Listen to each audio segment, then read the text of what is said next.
Supreme court ने अलीगढ़ मुस्लिम university के अल्पसंख्यक दर्जे को फिलहाल बरकरार रखा है। सुप्रीम कोर्ट ने 4-3 के बहुमत से 1967 के उस फैसले को खारिज कर दिया जो एएमयू को अल्पसंख्यक दर्जा देने से इनकार करने का आधार बना था। चीफ जस्टिस डीवाई चंद्रचूड़ की अध्यक्षता वाली 7 सदस्यीय बेंच ने हालांकि कहा कि एएमयू समेत सभी अल्पसंख्यक संस्थानों के दर्जे और अधिकार पर अंतिम निर्णय एक 3 सदस्यीय बेंच करेगी। यह बेंच अल्पसंख्यक संस्थानों के लिए 7 सदस्यीय बेंच के मानदंडों के आधार पर एक रूपरेखा तय करेगी। फिलहाल ये जो फैसला आया है उसके मुताबिक फिलहाल अलीगढ़ मुस्लिम यूनिवर्सिटी का जो अल्पसंख्यक का दर्जा है वो बरकरार रहेगा। अब अगली बेंच में सुनवाई होगी, वहां पर मानदंडों के अनुरूप आगे की जो कार्रवाई है वो होगी।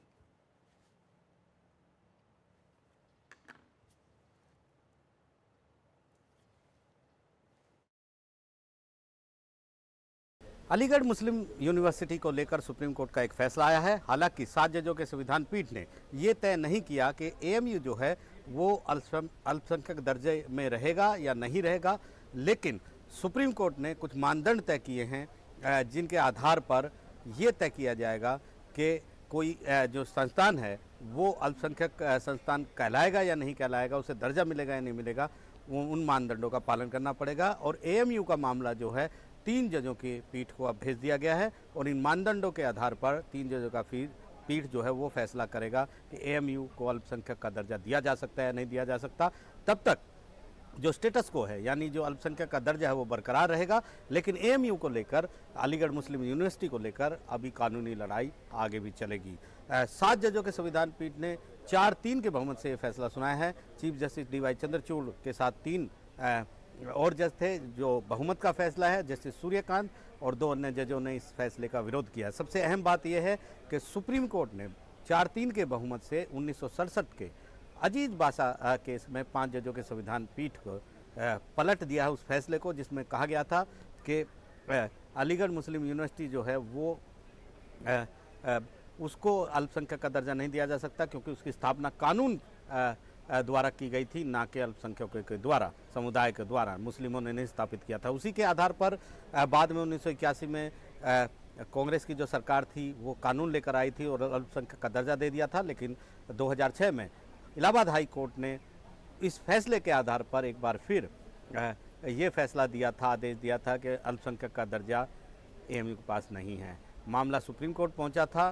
कांग्रेस की जो सरकार थी उसके इतर नरेंद्र मोदी जब सरकार आई उन्होंने इसका विरोध किया और कहा कि उसे राष्ट्रीय चरित्र का विश्वविद्यालय होने के कारण इसको जो है एएमयू को वो अल्पसंख्यक का दर्जा नहीं दिया जा सकता।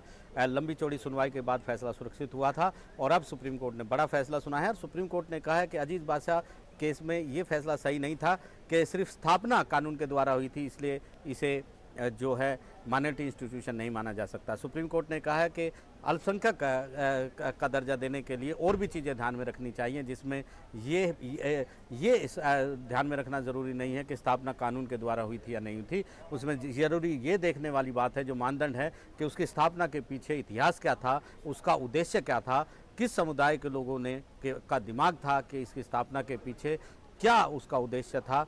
इसके अलावा उसका लिए धन किसने दिया था।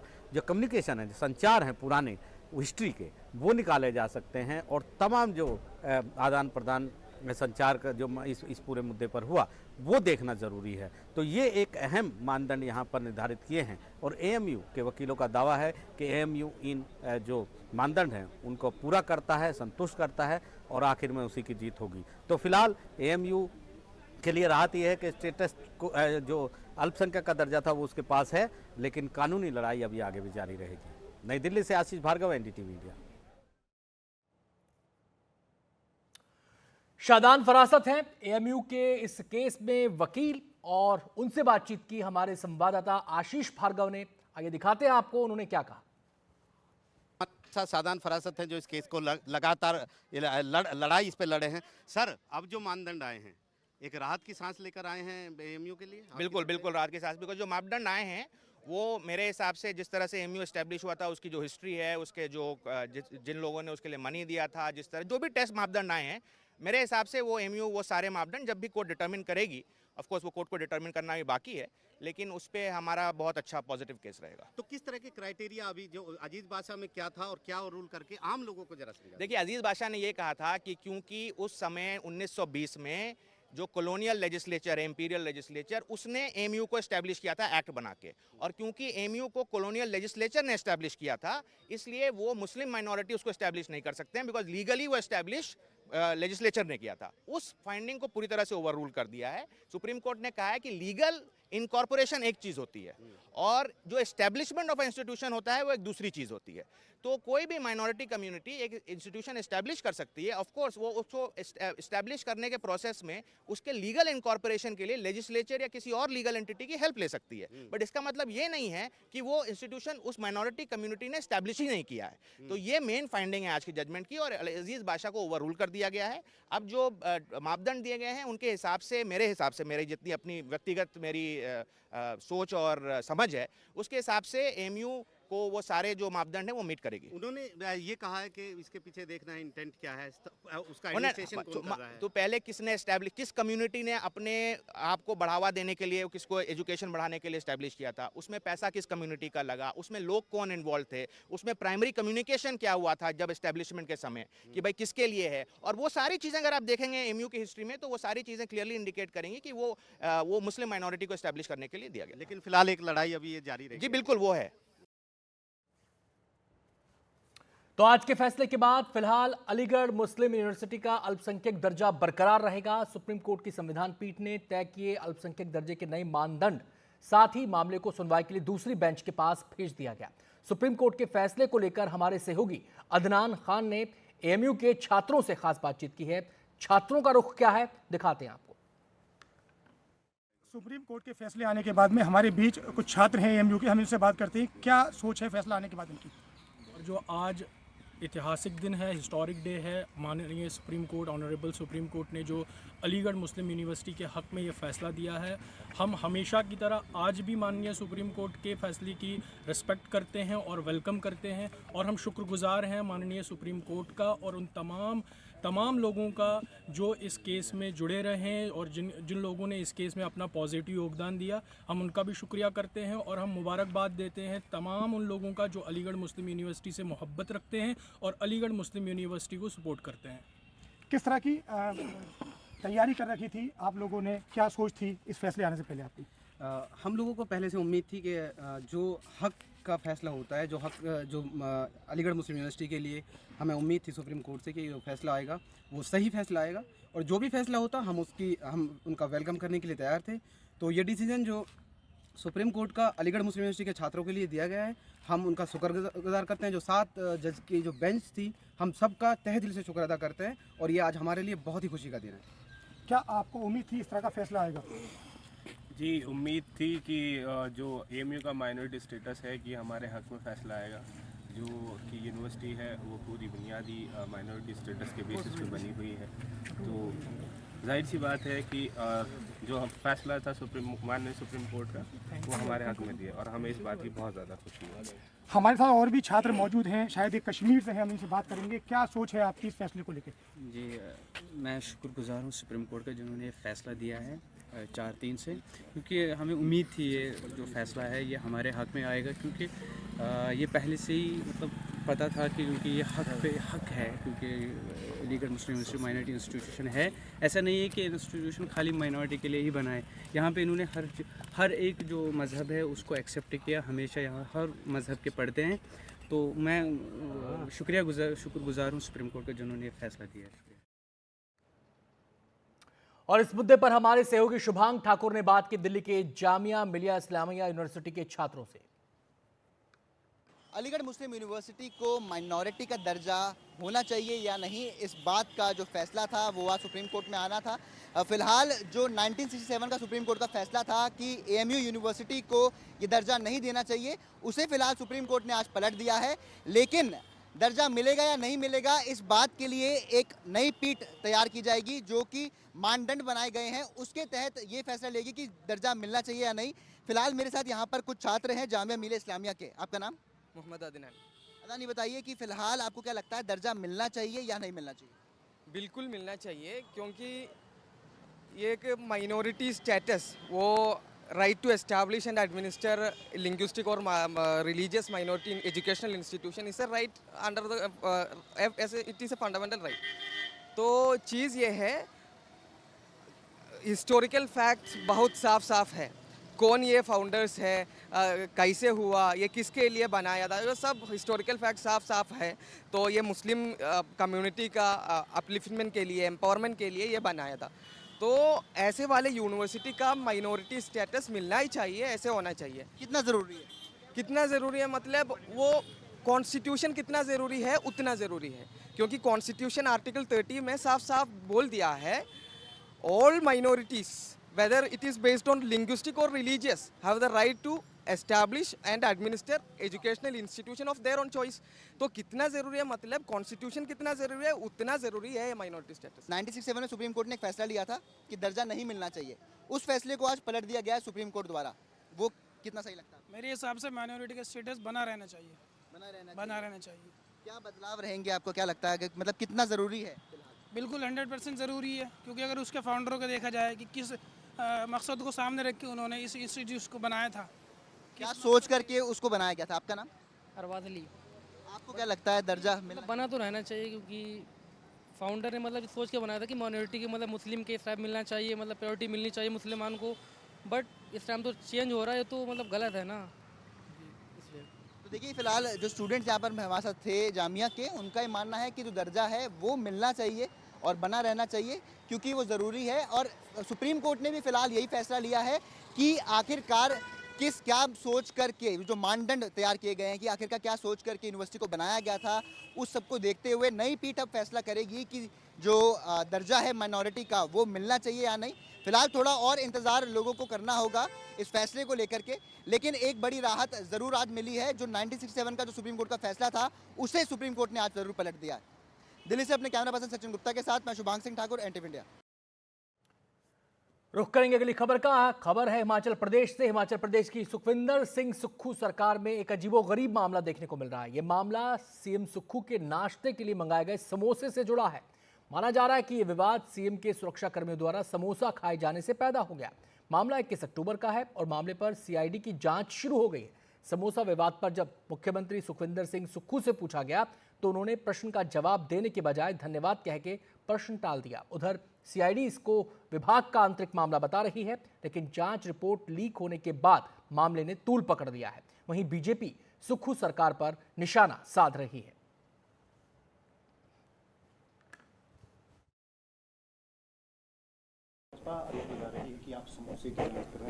धन्यवाद। हिमाचल प्रदेश का सीआईडी विभाग हिमाचल प्रदेश के अंदर असामाजिक और आपराधिक तत्वों की गतिविधियों को रोकने के लिए कदम उठाने में नाकाम है, परंतु मुख्यमंत्री तक समोसे नहीं पहुंचे इस घटना की जांच करने के लिए सक्षम है। ये हालात आज हिमाचल सरकार के हैं। ऐसा व्यवस्था परिवर्तन इस हिमाचल सरकार के समय हुआ है, जिसके कारण यह सरकार आए दिन जनता के बीच हास्य का पात्र बन गई है। और इस मामले को लेकर डीजी सीआईडी एसआर ओझा ने कहा कि ये सीआईडी का आंतरिक मामला है और किसी के खिलाफ कोई कार्रवाई नहीं की गई है। मामले का राजनीतिकरण किया जा रहा है, जो गलत है। इसको पॉलिटिसाइज किया जा रहा है। मेरी करबद्ध प्रार्थना है सभी से, मीडिया वालों से, कि ये सीआईडी का इंटरनल मैटर है, इसको यहीं पे समाप्त किया जाए और ये उचित नहीं है इसको माध्यम बना के किसी को टारगेट किया जाए। उत्तर प्रदेश महिला आयोग ने महिलाओं को लेकर एक फैसला किया है। इस फैसले में आयोग ने कहा कि यूपी में beauty parlour, boutique, yoga centre और जिम में महिलाओं के लिए पुरुषों को काम पर नहीं लगाया जा सकता। आयोग ने कहा कि जिम और योगा सेंटर में महिलाओं के लिए महिला इंस्ट्रक्टर होनी चाहिए। इसी तरह बुटीक में महिलाओं के कपड़ों का नाप लेना और पार्लर में मेकअप करने का काम महिलाओं से कराना होगा। यूपी महिला आयोग की अध्यक्ष बबीता चौहान ने एनडीटीवी से खास बातचीत में कहा कि इस फैसले से महिला सुरक्षा भी बढ़ेगी और महिलाओं के लिए नौकरी रोजगार के अवसर भी बढ़ेंगे। बबीता चौहान ने कहा कि अगर कोई महिला जिम और योगा सेंटर में पुरुष इंस्ट्रक्टर से ट्रेनिंग लेना चाहती है तो उसे लिखकर ये देना होगा। उन्होंने बताया कि अभी ये फैसला हुआ ही है, ऐसे में आने वाले समय में इस फैसले को लागू कराने के उपाय किए जाएंगे।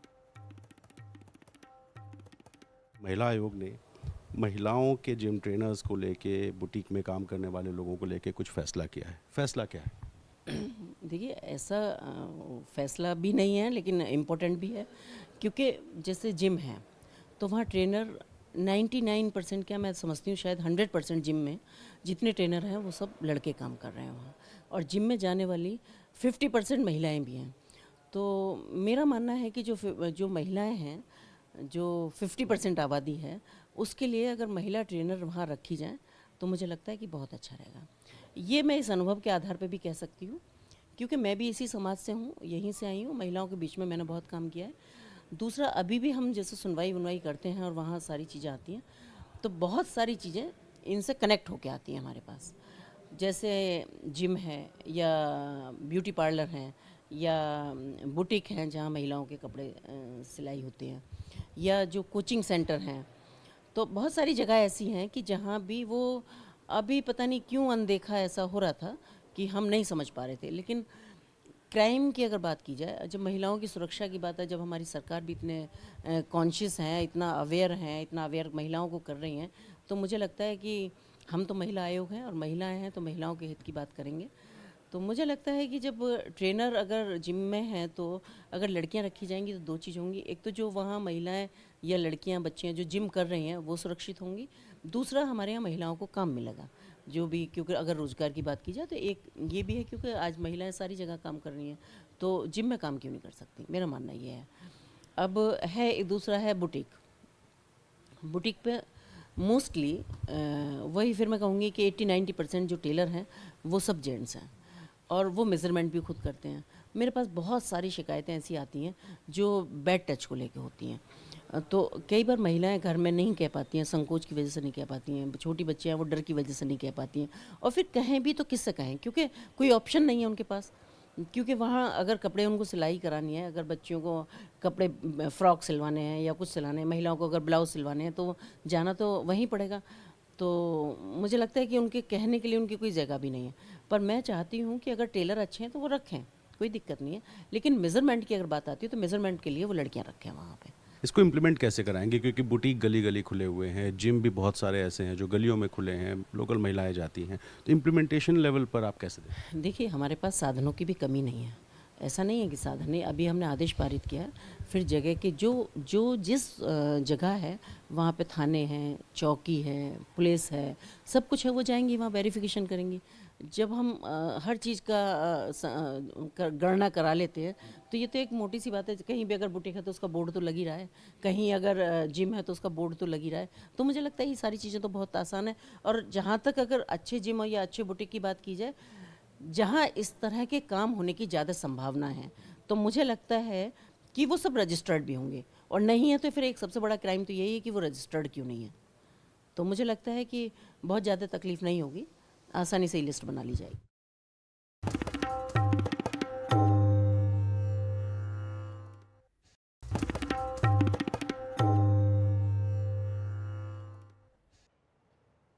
महाराष्ट्र के मुख्यमंत्री एकनाथ शिंदे ने धारावी प्रोजेक्ट को लेकर उद्धव ठाकरे पर पलटवार किया है। एकनाथ शिंदे ने कहा है कि वो परियोजनाओं पर रोक लगाने और उन्हें बंद करने के अलावा कुछ नहीं जानते। एमवीए से और क्या उम्मीद कर सकते हैं। धारावी में 1 से 2 लाख लोग खराब स्थिति में रहते हैं, जबकि ये नेता बड़े घरों में रहते हैं। इसके अलावा उन्होंने कहा कि जनता ने फैसला कर लिया है और महायुति प्रचंड बहुमत के साथ सरकार बनाएगी। दरअसल गुरुवार को उद्धव ठाकरे की पार्टी ने घोषणा पत्र जारी कर वादा किया था कि वो धारावी प्रोजेक्ट रद्द कर देंगे।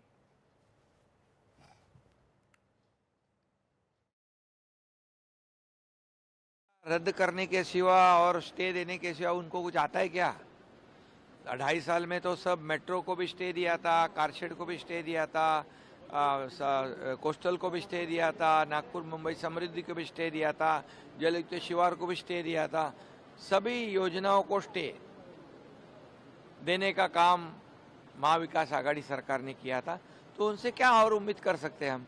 धारावी जो है 1-2 लाख लोग रहते वहाँ पर, कीचड़ में, गंदे नाले में, आजू बाजू में इतनी गंदगी है, उसमें रहते। खुद तो बड़े बड़े बंगले में रहते हो और गरीबों को कीचड़ में रखते हो, लेकिन गरीबों ने वहाँ के सोचना चाहिए। उसमें 1-2 लाख घर, इन्होंने तो सिर्फ क्वालिफाई होने वाले को घर देने की बात की थी। हमारी सरकार ने तो हाउसिंग फॉर ऑल, सभी लोगों को घर देने का ऐलान कर दिया है। झारखंड चुनाव प्रचार के लिए रांची पहुंचे मध्य प्रदेश के मुख्यमंत्री डॉक्टर मोहन यादव ने एनडीटीवी से खास बातचीत में राज्य में बीजेपी की सरकार बनाने की बात कही। साथ ही ये भी कहा कि सरकार बनाने पर बांग्लादेशी घुसपैठियों की पहचान कर उन्हें बाहर कर दिया जाएगा। धरती आबा की धरती पर हमारे साथ इस वक्त हैं मध्य प्रदेश के मुख्यमंत्री डॉक्टर मोहन यादव। अभी तक जहां जहां जिन जिन राज्यों में इनको जिम्मेदारी मिली है वहां बीजेपी ने विजय पताका फहराई है। अब ये झारखंड में है। सर, तो इसके क्या निहितार्थ निकालें? आपको क्या लग रहा है, जितने आप घूम रहे हैं, आपको लगता है कि यहाँ पर भी बीजेपी विजय पताका फहराएगी? देखो, यशस्वी प्रधानमंत्री ने देश भर में जो काम किया, देश और दुनिया में जिस ढंग से उनका लीडरशिप निकल के आई है, ये पूरा श्रेय अगर मैं किसी एक व्यक्ति को देना चाहूँगा तो यशस्वी प्रधानमंत्री श्रीमान नरेंद्र मोदी जी को देना चाहूँगा। और हमारी यशस्वी जेपी नड्डा जी जब से राष्ट्रीय अध्यक्ष बने, वो अपनी रचना भी ऐसी बनाते हैं, माननीय मार्गदर्शन में मोदी जी के, अमित शाह जी के और जनता के बीच में जब जुड़ के काम करते हैं, उसका प्रतिसाद भी मिलता है। और मैं ये देखता हूँ कि हर जगह पे हमको केवल ये याद दिलाना पड़ता है कि मोदी जी की सरकार कैसी है, उनका काम करने का तरीका क्या है, और उसका रिजल्ट मिलता है।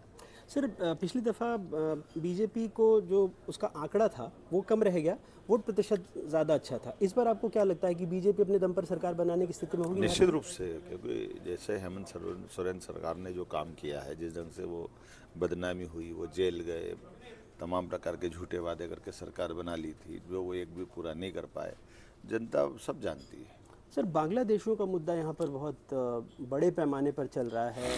कह रहे हैं कि अवैध घुसपैठ हुई है, तो इसके बारे में आप लोग एक स्पष्ट लाइन लेके चल रहे हैं कि ये बिल्कुल सही बात है कि बांग्लादेशी घुसपैठों के कारण से हमारी डेमोग्राफी बदली है, पूरी आबादी का अनुपात बदला है। अगर हम 44% एसटी आबादी में आदिवासियों की आबादी थी तो वो घट करके आज 32% रह गई है। तो इसका कारण क्या है? इसका कारण केवल बांग्लादेशी घुसपैठ ही है। हिंदुओं की आबादी घट रही 7% और मुस्लिम की आबादी बढ़ रही 4%। तो ये आखिर बहुत खतरनाक संकेत है। इन संकेत को समझने की ज़रूरत है। ये चुनावी दौर में इसको स्मरण करना अच्छी बात है, अन्यथा ये बहुत आगे जाकर के क्या होगा पता नहीं चलेगा। तो इसलिए झारखंड को बचाने के लिए, घुसपैठियों को बाहर करने के लिए, यशस्वी प्रधानमंत्री के हाथ मजबूत करने के साथ देश की सुरक्षा और कानून व्यवस्था के लिए आज आवश्यक है कि यहाँ पर भाजपा की सरकार बनना चाहिए। तो आपका ये बड़ा आरोप है कि आदिवासी मुख्यमंत्री के रहने के बावजूद यहाँ पर बांग्लादेशी घुसपैठियों की तादाद बढ़ रही है और आदिवासियों की संख्या घट रही है। कोई मैं क्या कर रहा हूँ, ये तो आंकड़ा दिखा रहा है। अपने आप पूरे आंकड़े देखिए। तो इस माहौल में जो जिन पे गलती है, जिनकी सरकार है, उनके समय के आंकड़े हैं। और अब तो ये अगली जनवरी में जो आंकड़े आएंगे देख लीजिए, उस समय और डरावनी स्थिति बनेगी। रुपया अपनी ऐतिहासिक गिरावट पर है। डॉलर के मुकाबले 84 पार कर गया। इसकी वजह बता रही हैं हमारी सहयोगी साक्षी बजाज। आज भारतीय रुपया में हमने काफ़ी गिरावट देखी। आज एक ऑल टाइम लो देखा हमने भारतीय रुपया में। हमने ये देखा कि इसके काफ़ी सारे कारण हैं, लेकिन एक्सपर्ट्स के अनुसार दो की कारण जो हैं वो अभी ये हैं।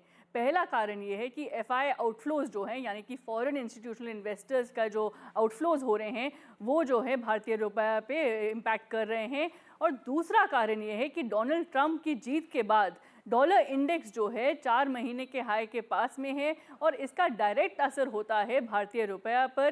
तो इसीलिए हम ये वीकनेस देख रहे हैं। एक्सपर्ट्स का ऐसा मानना है कि जो बुलिश आउटलुक है यूएस डॉलर के लिए, वो भी आने वाले समय में भारतीय रुपये पर असर देगी। और इन्वेस्टर्स इसीलिए जो है एक कॉशियस अप्रोच जो है, एक वेट एंड वॉच अप्रोच जो है ले रहे हैं।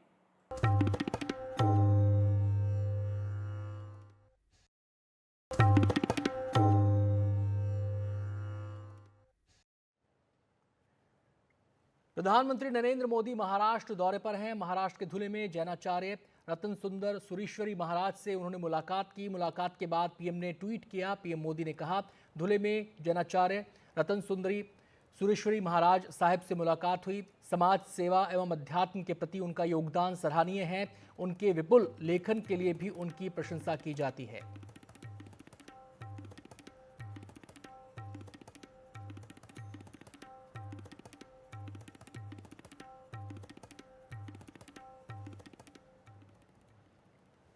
और अब बात करेंगे रांची के ऊर्जा मैन की। आखिर कौन है रांची के ऊर्जा मैन, बता रहे हैं हमारे सहयोगी अनुराग।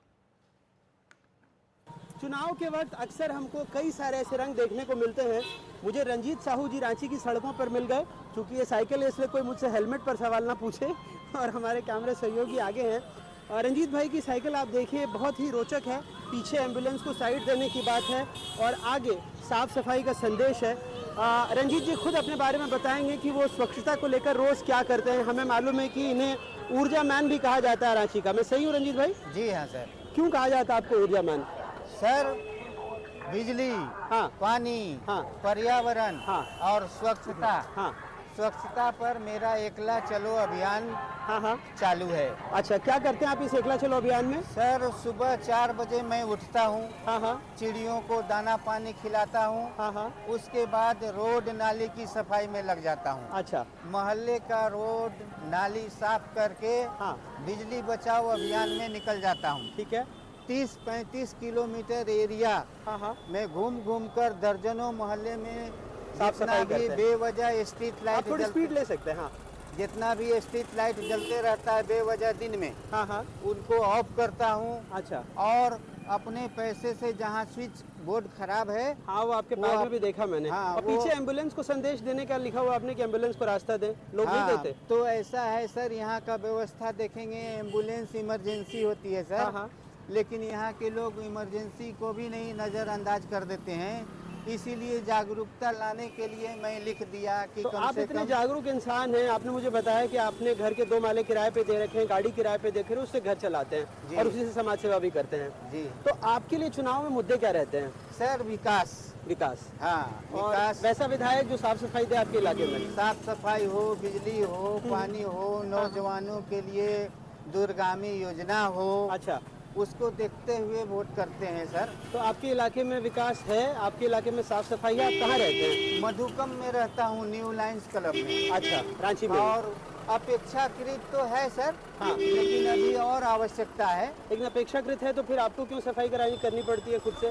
सर डेली नहीं होता है सर। 15 दिन 8 दिन में आते हैं झाड़ू लगाने वाले। अच्छा। लेकिन अभी पार्षद चूंकि बैठे हुए हैं, अच्छा, जिम्मेवारी नहीं निभा पाते हैं और व्यवस्था और व्यवस्थापक, अच्छा, दोनों की कमी है। दोनों की कमी है। व्यवस्थापक क्या करेंगे? डेली सुबह का बात है, लोग घर से निकल कर के रोड में कचरा डाल देते हैं बीच में। अच्छा। या नाली में डाल तो देते हैं। ये ना हो, आपके लिए साफ सफाई, युवाओं का रोजगार, ये मुद्दे हैं। जी हाँ सर। तो ऊर्जा मैन के साथ हम थे।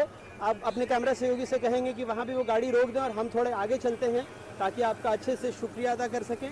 और आप बहुत बहुत अच्छा लगा आपसे बात करके, क्योंकि बातें कई पहले भी हमने की थी, लेकिन आपकी साइकिल पर बैठकर आपसे बात करके, ऊर्जा मैन जी, हम चाहेंगे कि आपका संदेश सब तक पहुंचे और लोग आपके संदेश के अनुरूप काम करें। जी, अपने मैं कैमरा सहयोगी से एक बार कहूँगा कि इनकी पढ़ा साइकिल, लिखा व्यक्ति हूँ। हाँ, ये एमएड भी हैं, टेट भी पास हाँ, हैं और एमए किया इनकी हूँ, साइकिल की बीएड पीछे की किया तस्वीर। हूँ, टेट पास हूँ, आईटीआई इलेक्ट्रीशियन हूँ सर। हाँ, शिक्षा और शिक्षक, एक आदर्श शिक्षक बनने की इच्छा थी, लेकिन व्यवस्था से परेशान होकर मैं नहीं किया। कोई बात नहीं, पेंडिंग लेकिन रिजल्ट अभी हो जो गया। आपके कर रहे हैं वो किसी नौकरी से कम नहीं और किसी बहुत बड़ी सेवा से कम नहीं। बहुत बहुत शुक्रिया एनडीटीवी से बात करने के लिए आपका। धन्यवाद सर। झारखंड चुनाव से पहले बीजेपी ने घुसपैठ का मुद्दा उठाया, लेकिन वहां के आम लोग इसके बारे में क्या सोचते हैं, देखिए हमारे सहयोगी मनीष कुमार की रिपोर्ट। बीजेपी के द्वारा इस चुनाव में घुसपैठ को एक मुख्य मुद्दा बनाया गया है, लेकिन झारखंड के आम लोग इसके बारे में क्या सोचते हैं। हम अभी फिलहाल रांची से सटे कांके विधानसभा क्षेत्र में हैं। हमारे साथ कुछ आम ग्रामीण लोग हैं। सर ये बताइए कि क्या ये जो घुसपैठ की बात की जा रही है, क्या कितना सही है, कितना गलत है, क्या सोचते हैं? इस सबसे विशेष में तो उतना जानकारी नहीं है हम लोग को, लेकिन ये एक है कि राजनीतिक है, यही कहेंगे और क्या कहेंगे। मतलब राजनीति क्या है? एक राजनीतिक मुद्दा से ये सब घुसपैठ और अथी का बता रहा है। लेकिन आप लोग को लगता है कि ऐसा घुसपैठ हो रहा है झारखंड में? वैसा तो हम लोग को पता नहीं है, चल के गाँव देहात में है इसीलिए पता नहीं चलता। देहात में हो जाते हैं तो हम लोग का तो ऐसा तो नहीं बुझा रहा है सर। बुझाता तो हम लोग तो कुछ तो विधि व्यवस्था हम लोग करवे कर रहे हैं, जहाँ तक है कि हम लोग को करना है, तो जहाँ है कि अब एक्सेप्ट हम लोग करिए रहे हैं और करते ही रहेंगे हम लोग। नहीं, लेकिन ऐसा लगता है कि बाहरी लोग यहाँ पे आके जो स्थानीय लोग हैं उनको आउट कर रहे हैं। बाहरी लोग को तो ऐसा हम लोग तो अभी तक तो ये सब नहीं, हम लोग के एरिया में अभी तक बाहर सब तो आए नहीं हैं। अब है तो उधर रांची तरफ है, इधर तो आए नहीं गांव देहात में। आप लोग क्या सोचते हैं? हाँ, आप लोग क्या सोचते नहीं, हम लोग से नहीं हम बोल नहीं पाते हैं। हाँ? नहीं बोल पाते हैं। बीजेपी लेकर रहेगा। क्या? बीजेपी रहेगा।